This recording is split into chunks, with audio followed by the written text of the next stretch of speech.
How much money is needed to purchase real estate? This is a question that we get time and time again. It's probably one of the most common questions home buyers are asking.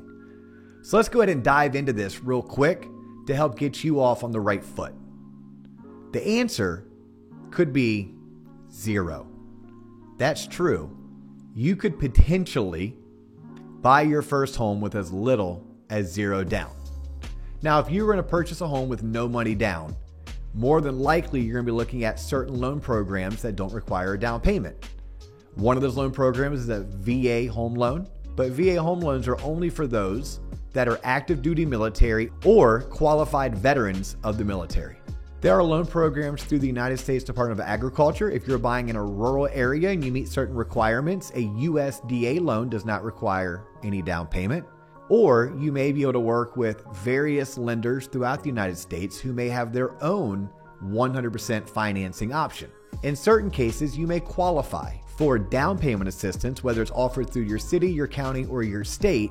And because of the use of down payment assistance, you might not be required to come up with your own funds to purchase your property. Now, full disclosure, rarely do we have a home buyer purchase real estate without any money out of their pocket. Even when you're doing a 0% down payment option or you're utilizing down payment assistance, there's always this thing called closing cost. Closing costs would be fees to the appraiser, fees to the lender, fees to the title company who's closing your transaction. Your county or state may have certain surcharges or taxes.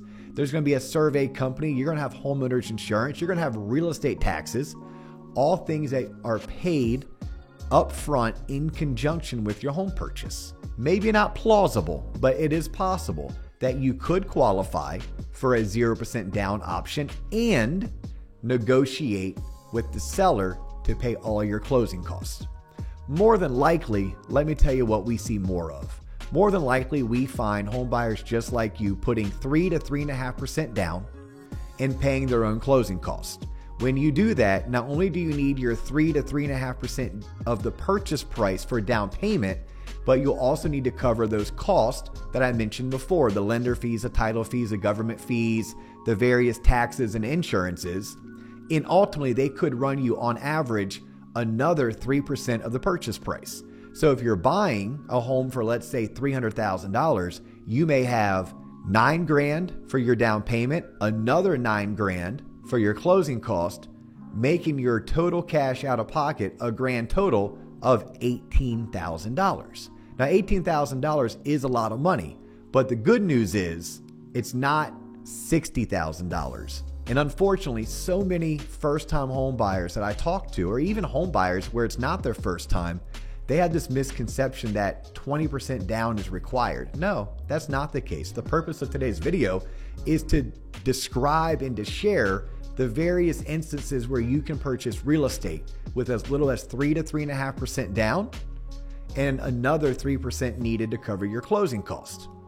However, it is possible for you to purchase a home, put your 3 to 3.5% down and get the seller to pay your closing cost. If you did that, how cool would this be? Now you're buying that same $300,000 house. If you put 3% down, that's only $9,000. And if you negotiate with the seller to cover your closing cost, you could potentially purchase a home for as little as $9,000 out of your pocket. Now, we could go on and on with these scenarios. There are loan programs that require 5% down, some that require 10% down, and heck, depending on the type of home, the type of transaction, and the loan size, you may be required to put as much as 20 or 25% down.